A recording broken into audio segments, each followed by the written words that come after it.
Livro de Atos, capítulo 15, versículos 22 a 35.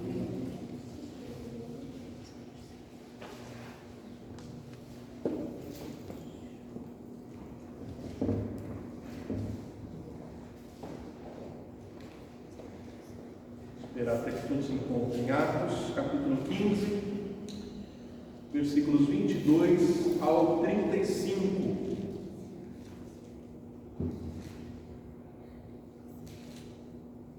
Assim diz a palavra de Deus, meus irmãos. Então, pareceu bem aos apóstolos e aos presbíteros, com toda a igreja, tendo elegido homens dentre eles enviados, juntamente com Paulo e Barnabé, a Antioquia. Foram Judas, chamado Barsabás, e Silas, homens notáveis entre os irmãos, escrevendo por mão deles, os irmãos, tanto os apóstolos como os presbíteros, aos irmãos de entre os gentios, em Antioquia, Síria, Cilícia, saudações.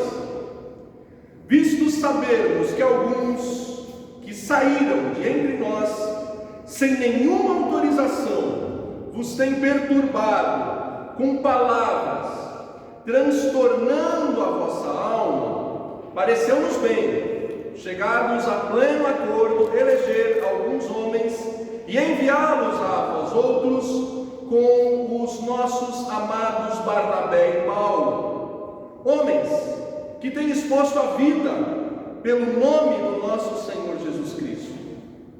Enviamos, portanto, Judas e Silas, os quais pessoalmente vos dirão também estas coisas, pois pareceu bem ao Espírito Santo e a nós não vos impor maior encargo além dessas coisas essenciais, que vos abstenhais das coisas sacrificadas a ídolos, bem como do sangue, da carne de animais sufocados e das relações sexuais ilícitas.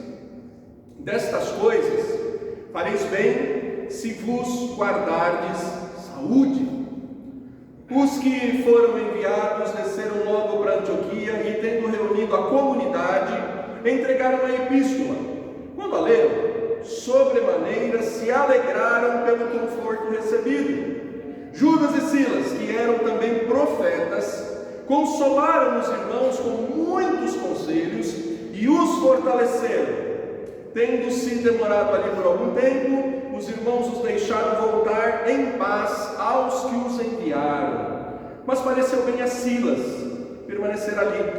Paulo e Barnabé demoraram-se em Antioquia, ensinando e pregando com muitos outros a palavra do Senhor.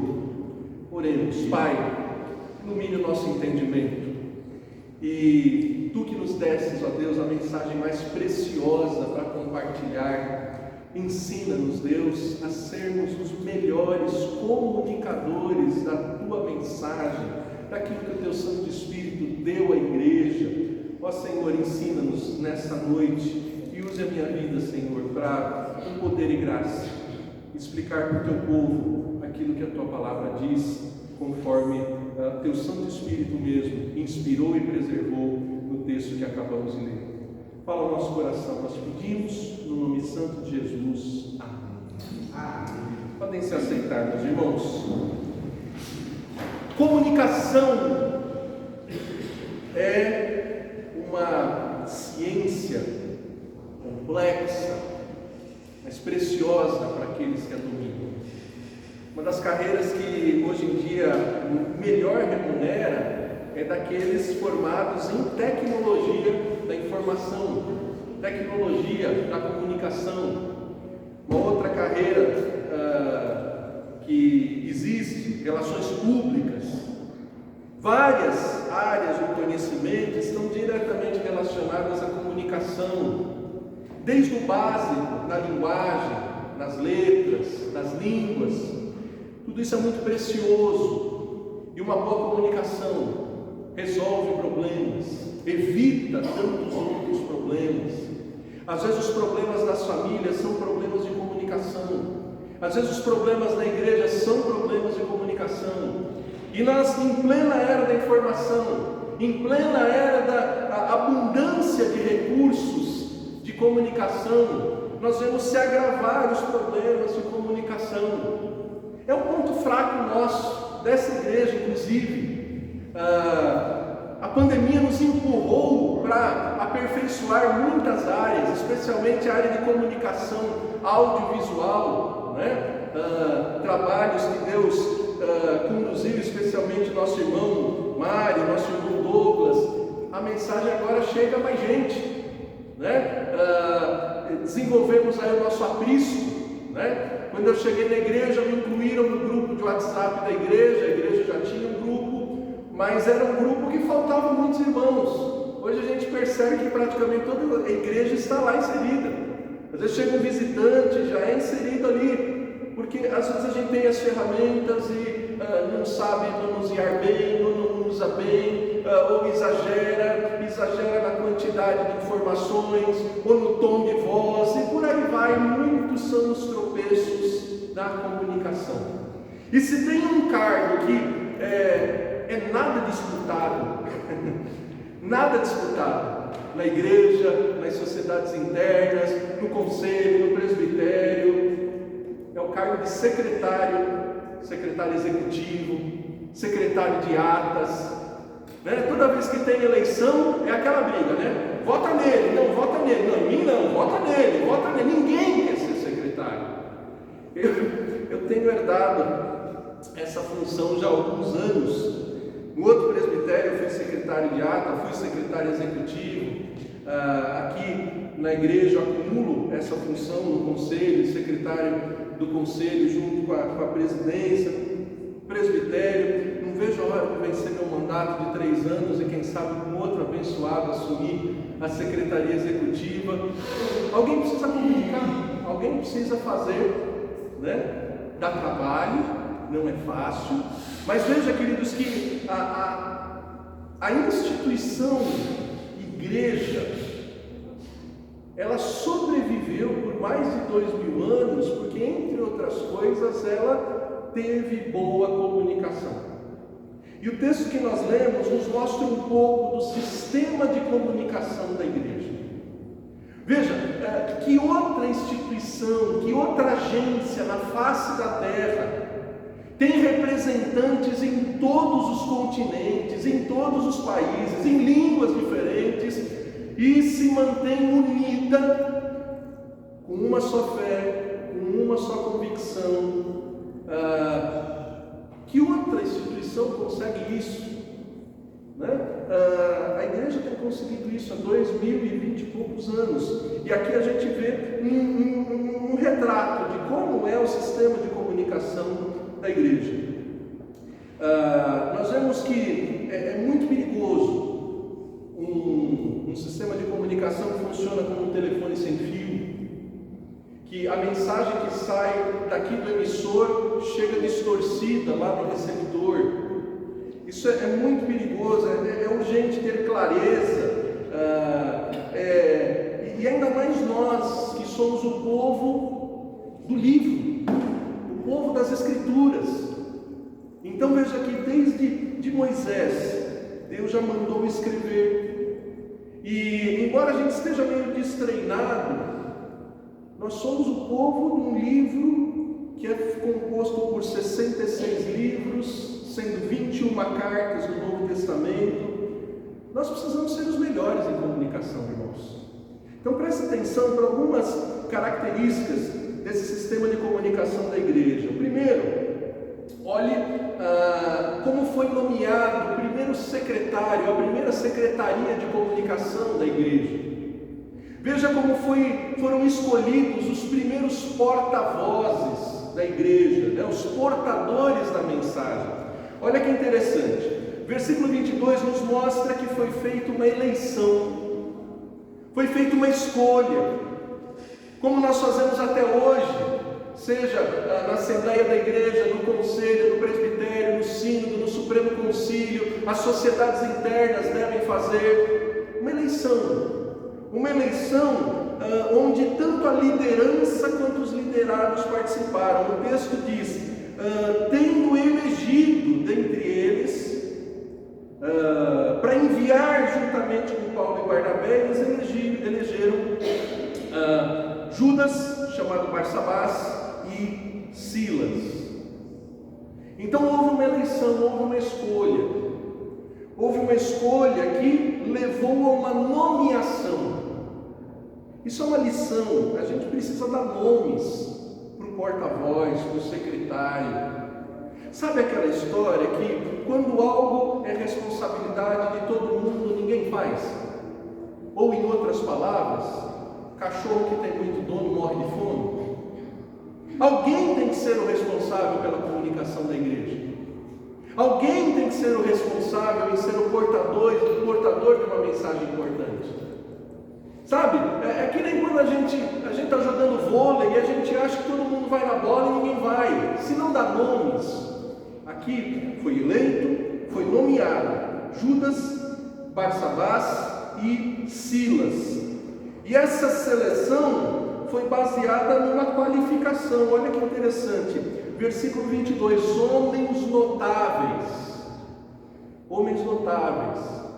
Nem todo mundo é preparado para ser um bom comunicador, nem todo mundo é preparado para ser um bom porta-voz, nem todo mundo é preparado para ser um bom mensageiro.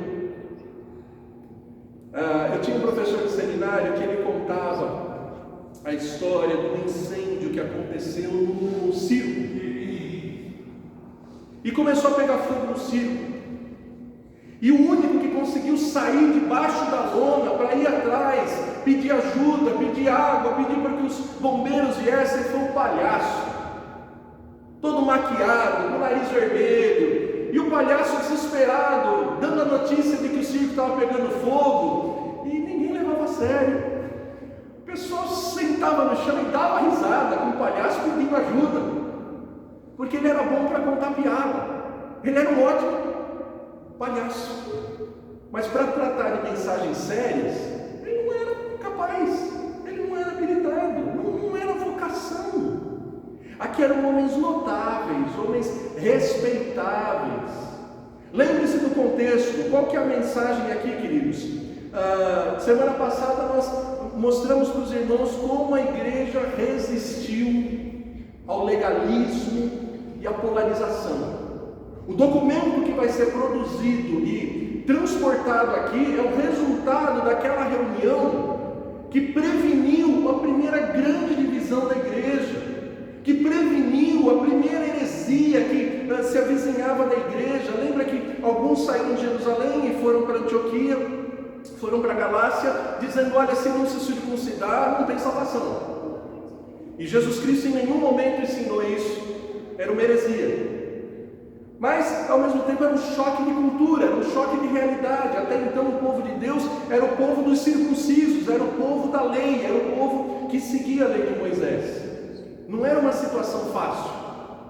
E aí você lembra, essa heresia foi resistida, mas também ela foi levada para os presbíteros, apóstolos discutirem isso. Pedro compartilha a sua experiência dos gentios convertidos, recebendo o Espírito Santo.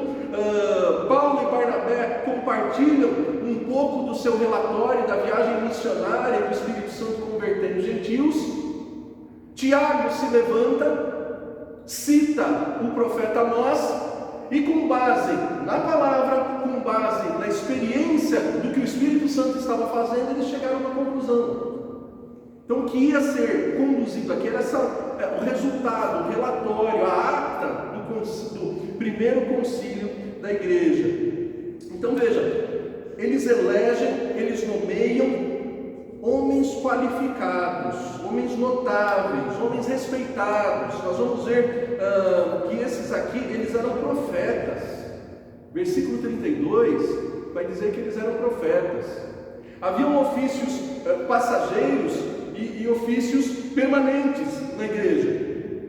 A igreja nos primeiros dias, ela tinha apóstolos, ela tinha profetas, ela tinha evangelistas, ela tinha presbíteros, ela tinha diáconos.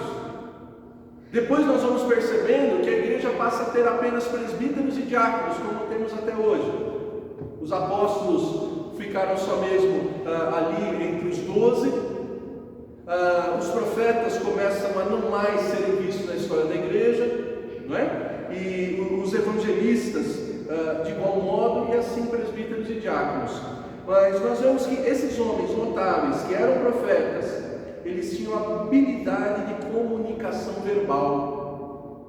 Porque diz o versículo 23 que quem escreveu esse documento foram eles. E diz lá no versículo 27 que pessoalmente eles iam ler o documento, eles iam falar do documento. E eles ficaram depois ali explicando o documento, porque, queridos, era uma questão muito aguda. Não bastava apenas escrever uma folha, mandar pelo correio e dizer cumpra-se. Não, era preciso explicar. Sabe, às vezes até o tom de voz. Você já ouviu aquela história de que uma família mandou seu filho estudar num outro país e chegou uma carta bem curtinha, uma carta com 3 palavras. E o pai abriu o envelope, leu a carta e ficou muito nervoso. Ele falou: esse moleque é folgado, abusado, estamos investindo, gastando dinheiro, é o que ele escreve aqui. Pai, manda dinheiro.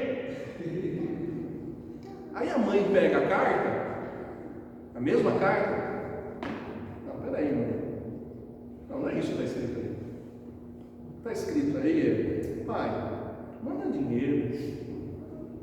Então veja que a comunicação verbal não é apenas saber escrever ou saber falar. É necessário que o mensageiro, o porta-voz, aquele que se comunica, preste atenção. Hoje a gente vê isso, às vezes uma mensagem mandada por escrito no WhatsApp dá uma briga. Aí quando você manda um áudio falando a mesma coisa, resolve o problema. Falando a mesma mensagem. Então eles tinham essa habilidade de comunicação verbal, tanto escrita quanto falada. Queridos, quem comunica, quem assume essa responsabilidade, precisa se desenvolver nisso. Precisa se desenvolver nisso. Nós vimos agora há pouco.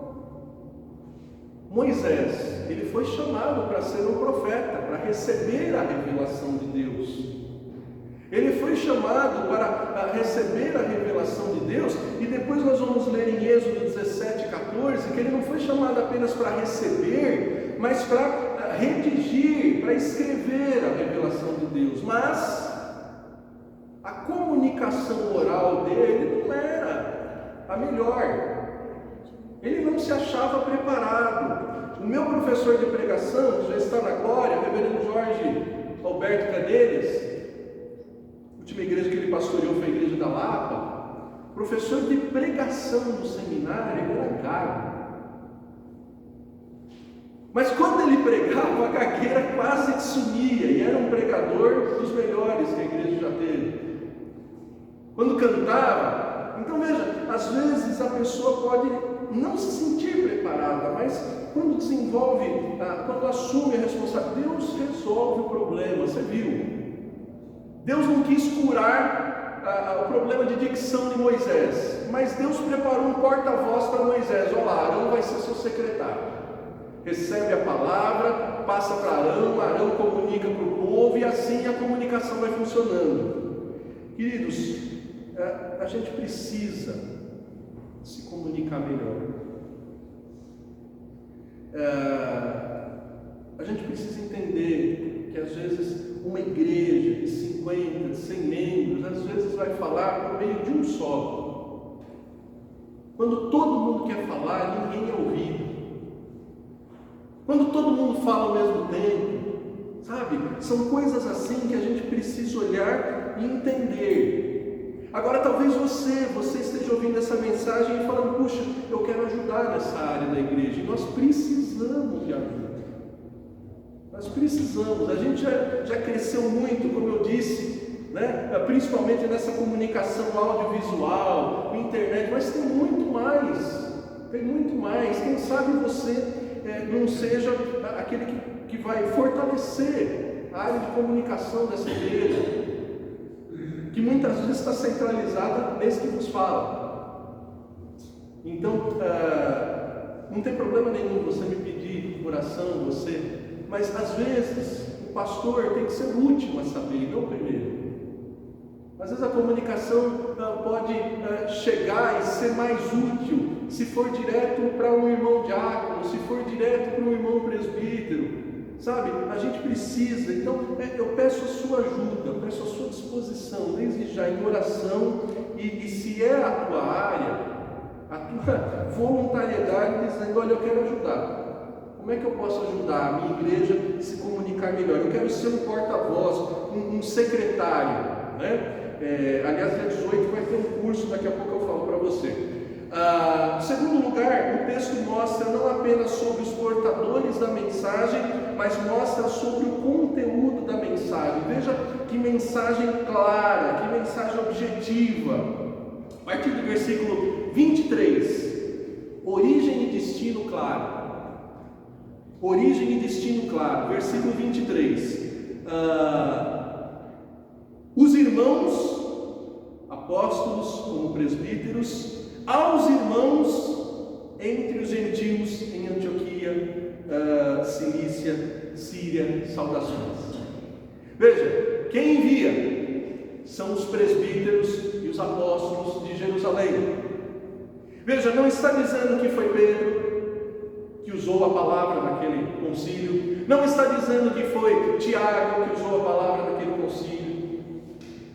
Queridos, a igreja funcionou e nós buscamos funcionar assim conciliarmente. Por isso que muitas vezes a decisão chega para a igreja, não foi o pastor que tomou a decisão, não foi o presbítero A, o presbítero B, foi o conselho, foi o presbitério. Porque muitas vezes a gente precisa lembrar que por mais que a igreja seja feita de gente que tem nome, que tem uma identidade, uma individualidade, a igreja é um corpo. E a igreja precisa se comunicar muitas vezes corporativamente. Às vezes as pessoas reclamam que acontecem coisas ligadas à igreja presbiteriana do Brasil, ou ligada a um pastor, outro pastor da igreja presbiteriana do Brasil, e reclamam, a igreja não vai falar nada, a igreja não vai se posicionar. Queridos, a igreja presbiteriana do Brasil se posiciona oficialmente de 4 em 4 anos. Quando ela reúne aproximadamente 1.300, 1.400 presbíteros do Brasil inteiro. Você imagina? Se a cada notícia que menciona o nome da igreja presbiteriana forem soltar uma nota, forem dar uma entrevista, forem fazer uma postagem, não é assim, irmãos. Não é assim. É preciso entender isso, e aqui foi feito assim, a identificação. Quem envia isso? É a liderança da igreja. Que liderança é essa? Aquela liderança que foi eleita, os representantes, né? Representativa. E ela envia para quem? Envia para os irmãos. E é muito interessante a habilidade que o Espírito Santo deu nos mínimos detalhes. Lembra, era um momento de quase divisão. Era um momento de Corinthians e Palmeiras. Era um momento, sabe, de direita e esquerda. E aqui a carta já começa com esse tom: os irmãos para os irmãos. Ao mesmo tempo que ela é objetiva e clara, dizendo o destino e o remetente, ela diz: nós somos todos a mesma família, nós somos todos filhos do mesmo pai.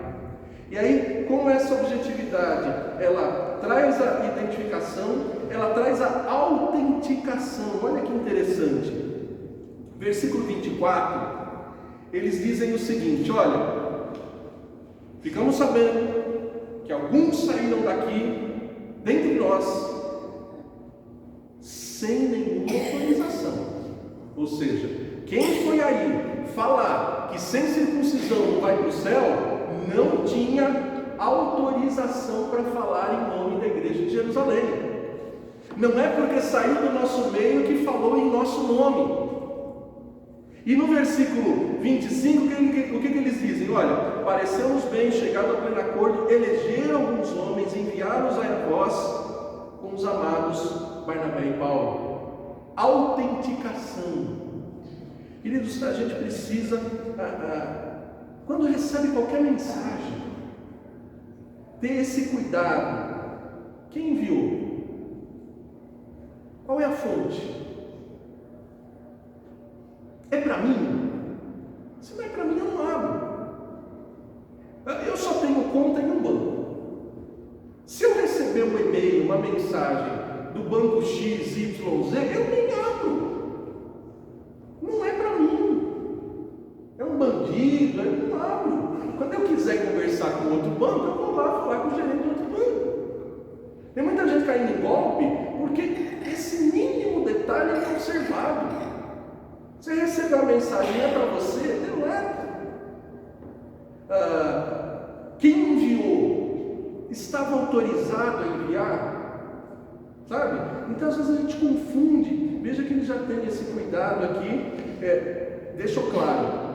Os primeiros eram desautorizados, os segundos eram autorizados. E aí a gente passa para a produção do texto, que está basicamente ali no versículo 28 e 29, né? Olha só, quem produziu esse texto? Quem produziu o texto? Nós, os apóstolos e os presbíteros, e o Espírito Santo. Isso é muito importante. Isso é muito importante. A gente lembrar que quando a igreja produz um documento, não foram só os irmãos, ainda que eleitos, ainda que ordenados, ainda que com alguma função, com algum cargo, mas que são pecadores. Mas é o Espírito Santo. Então veja, como eu disse para vocês, vai ter Supremo Concílio, que é essa reunião de quase 1.400 pastores da igreja presbiteriana agora em julho. Vão sair de lá umas 230 decisões, que vão ser votadas e não vão ser unânimes. Mas quem decidiu? A igreja. Quem conduziu a igreja nessas decisões?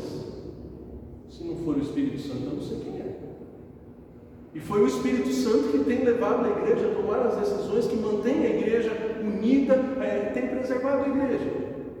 Como foi no primeiro encontro, no primeiro concílio. Então quem produziu? Os apóstolos, os presbíteros, pelo Espírito Santo. E qual foi a resolução? Olha, a resolução, em primeiro lugar, o tom de equilíbrio. Versículo 28.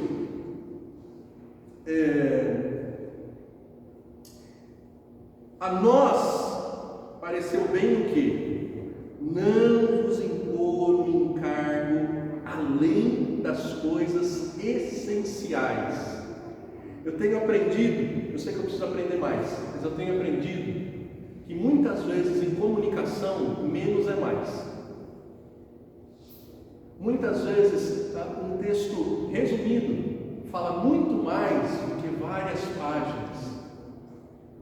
E às vezes a gente quer ser preciosista, a gente quer ser detalhista, a gente quer transmitir uma mensagem e a gente precisa resumir. Às vezes numa carta, num texto. E eles colocam aqui, olha, nós vamos escrever para vocês o que é essencial. O que é essencial? Bom, vamos lá. Passado esse equilíbrio. Duas coisinhas. Dieta alimentar e pureza sexual. Veja, a igreja estava rachando, quase se dividindo, porque alguém estava dizendo que quem não tinha circuncisão não ia para o céu. Aí veio alguém e ainda deu uma acrescentada. Eles têm que seguir a lei de Moisés inteirinha. A lei de Moisés inteirinha era não comer carne de porco, era não vestir blusa de lã junto com blusa de linho. A lei de Moisés inteirinha tinha tanta regra, tanto detalhe, que você imagina como é que a gente estaria hoje, seguindo a lei de Moisés. Então o Espírito Santo conduz eles equilibradamente a dizer, primeiro, vocês precisam ter um cardápio padrão aí, porque é o seguinte, vocês estão daqui para frente juntando gente com 2 cardápios. Você imagina se hoje a gente fundisse, juntasse 2 igrejas, uma igreja de brasileiros, que come arroz e feijão, come feijoada, come até macarronada, que a gente herdou dos italianos, com os nossos irmãos chineses ou coreanos. feijão, come. Você já imaginou? Ontem nós tivemos um almoço e um café da manhã. Você já imaginou as irmãs da igreja, e os irmãos também, perdidos para definir o cardápio? Que loucura! E o falatório, dizendo: olha lá, o Eusébio está comendo espetinho de formiga. Ai, que coisa! O outro dizendo lá, sabe, o falatório, é isso que estava para acontecer aqui, gente. E o Espírito Santo leva a igreja a se unir e dizer: não, peraí, nós vamos baixar umas regras aqui. Quais são as regras?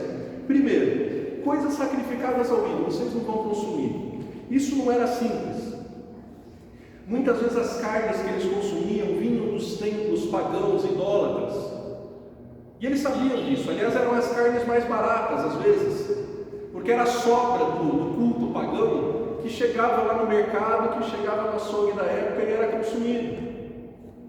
E eles consumiam isso. Só que isso ia gerar falatório. Quer ver? Veja comigo, 1 Coríntios 6, de 12 a 20. 1 Coríntios 6, de 12 a 20.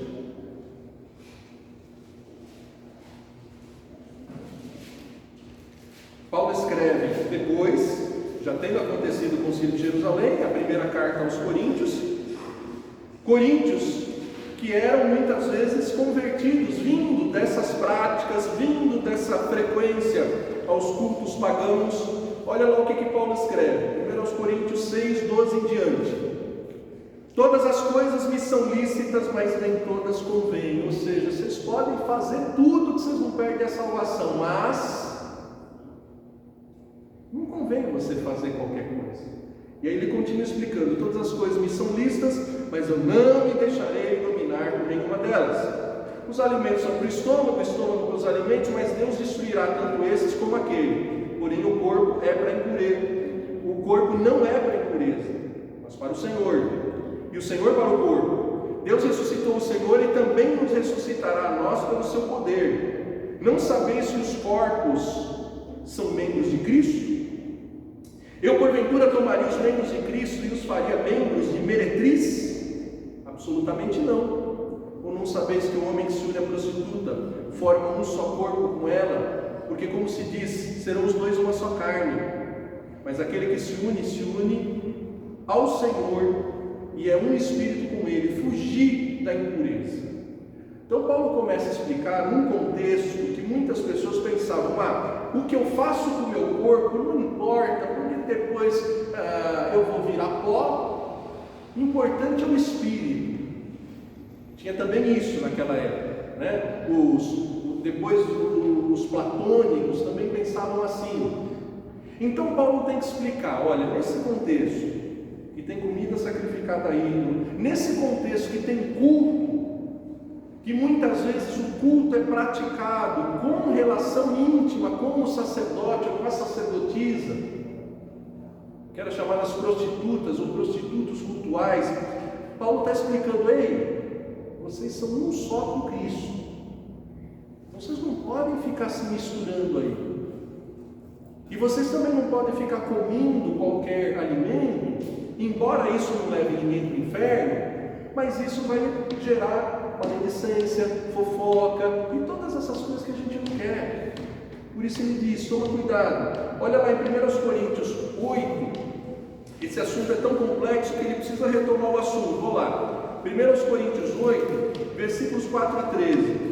No tocante à comida sacrificada a ídolos, sabemos que o ídolo de si mesmo nada é no mundo, e que não há senão um só Deus, porque ainda que há também alguns que se chamem deuses, quer no céu ou sobre a terra, como há muitos deuses e muitos senhores, todavia para nós há um só Deus, de quem são todas as coisas e para quem existimos, e um só Senhor, Jesus Cristo, pelo qual todas as coisas, e nós também por Ele.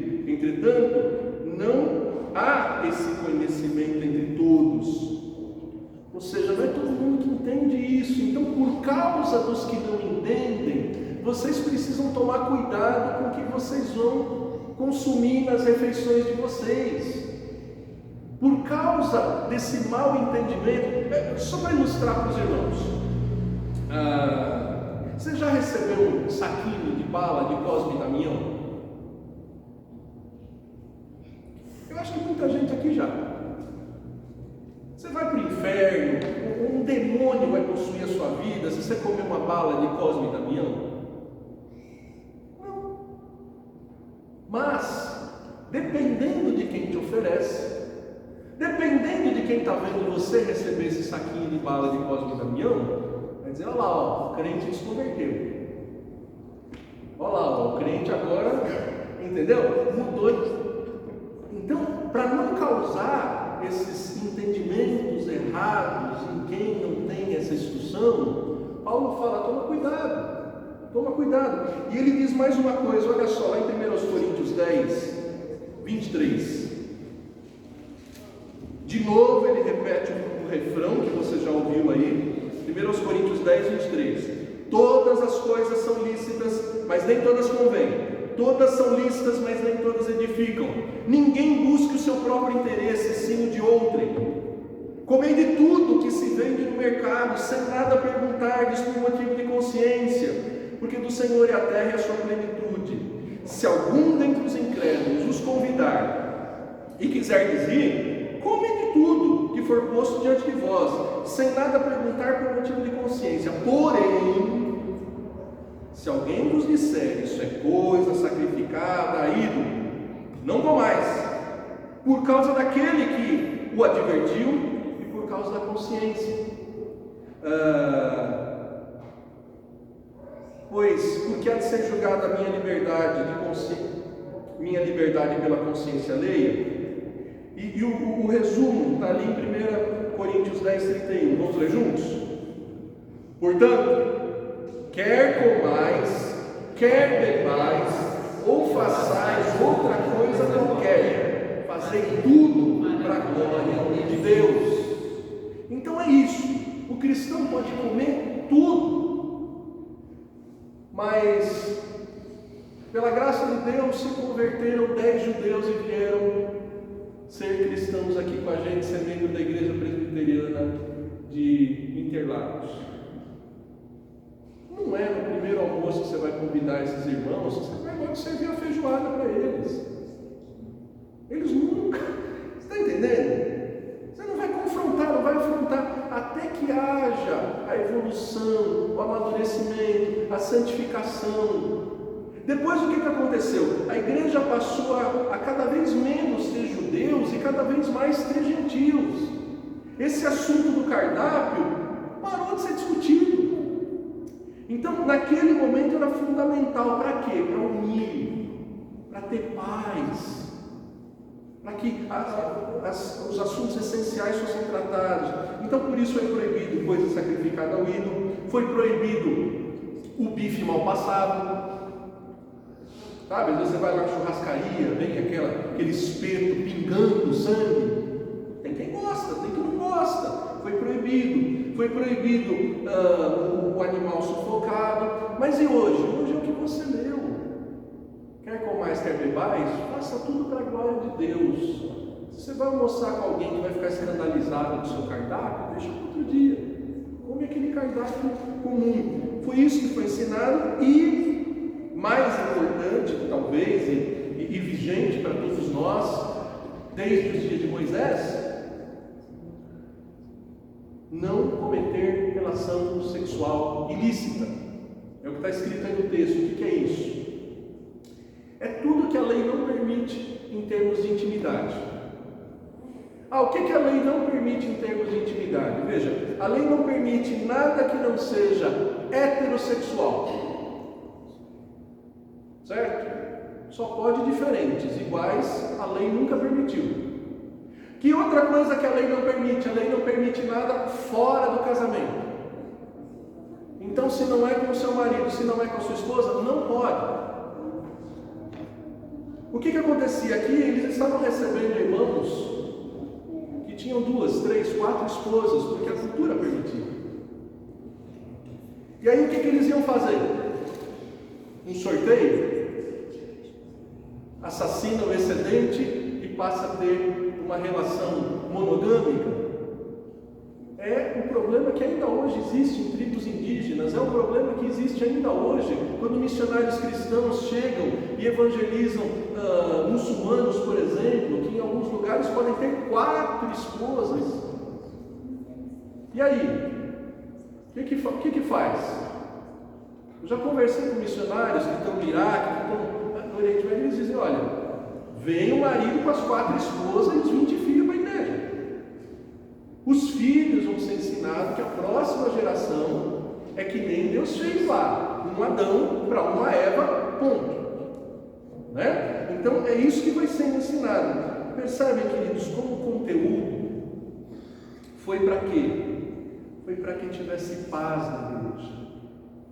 Tanto que a mensagem termina assim: olha, se vocês fizerem essas coisas, vocês farão bem. Vocês terão saúde. O alvo não é mandar na vida de ninguém, o alvo é ser fiel ao que a Bíblia ensinou. Se o Antigo Testamento inteirinho não dava outra possibilidade, e se o Novo Testamento, inclusive o nosso Senhor Jesus diz que se o olho faz tropeçar, arranca, se a mão faz tropeçar, arranca, ou seja, tentações de adultério já devem ser cessadas. Nosso Senhor Jesus mesmo ensinou que o divórcio só é permitido em caso de adultério, né? Em caso de traição ou em caso de abandono por causa da fé. Paulo escreve isso em 1 Coríntios. Por que a gente vai mudar isso 20 séculos depois? Jesus trouxe alguma nova instrução? Não. Paulo disse: se alguém quiser acrescentar algo que vá além do evangelho que vocês receberam, é anátema, é maldito, é excomungado, não receba. Então Paulo e Barnabé, acompanhados de Silas e de Judas Barsabas, receberam essa comunicação. E como foi a comunicação? Olha só, o versículo 30. Uma comunicação coletiva, ou seja, não foi uma mensagem secreta. Só conta para os iluminados, só conta para os maduros. Não. Reuniu a igreja inteira tomou conhecimento do texto. E o que mais aconteceu? Depois eles ficaram explicando, consolando, como eu disse. Tinha gente lá com 3, 4 esposas, e eles devem ter perguntado: e agora, o que eu faço? Agora você cuida das suas esposas, não deixa faltar nada para elas e para o filho. E aí a próxima geração foi se consertando. Veja, eles eram profetas. Veja comigo, 1 Coríntios 14, versículo 3. O que fazia um profeta? O que fazia um profeta? E profecia era um dom que devia ser perseguido. 1 Coríntios 14, diz lá, 1 Coríntios 14, 1: segui o amor e procurai com zelo os dons espirituais, mas principalmente que profetizeis. E o que o profeta fazia? Versículo 3: o que profetiza fala aos homens, edificando, exortando e consolando. Quando a mensagem é comunicada com direção do Espírito Santo, com a preocupação de purificar a igreja, de pacificar a igreja, de unir a igreja, de edificar a igreja, qual que é o resultado? A igreja fica alegre, fica contente, fica fortalecida, a igreja cresce como continuou crescendo. Agora, quando a mensagem não é baseada no que o Espírito Santo revelou, quando a mensagem não é comunicada de forma objetiva, quando a mensagem é comunicada para um grupinho e o outro grupinho não, a igreja fica dividida, a igreja sofre, a igreja se enfraquece e todas essas coisas. Mas nós vemos, queridos, que Judas, Silas, Paulo e Barnabé ficaram ensinando essa igreja continuou crescendo. Aquilo que havia virar uma divisão, na verdade virou mais união na igreja. E todos os oficiais da igreja presbiteriana, quando são ordenados, nós fazemos um voto perante a igreja. O voto que eu fiz como pastor, o voto que eu fiz quando eu fui ordenado diácono, o voto que os meus irmãos presbíteros, diáconos fizeram é o seguinte, entre outras coisas: o voto de ser fiel às Escrituras Sagradas, o voto de se submeter ao sistema, ao sistema de governo da igreja, enquanto for fiel às Escrituras, mas o voto de fazer tudo pela pureza, pela paz, pela unidade, pela edificação da igreja. Muitas vezes, dentro de um conselho, de um presbitério, de uma reunião de líderes de igreja, não há unanimidade, não há votos iguais, não há maioria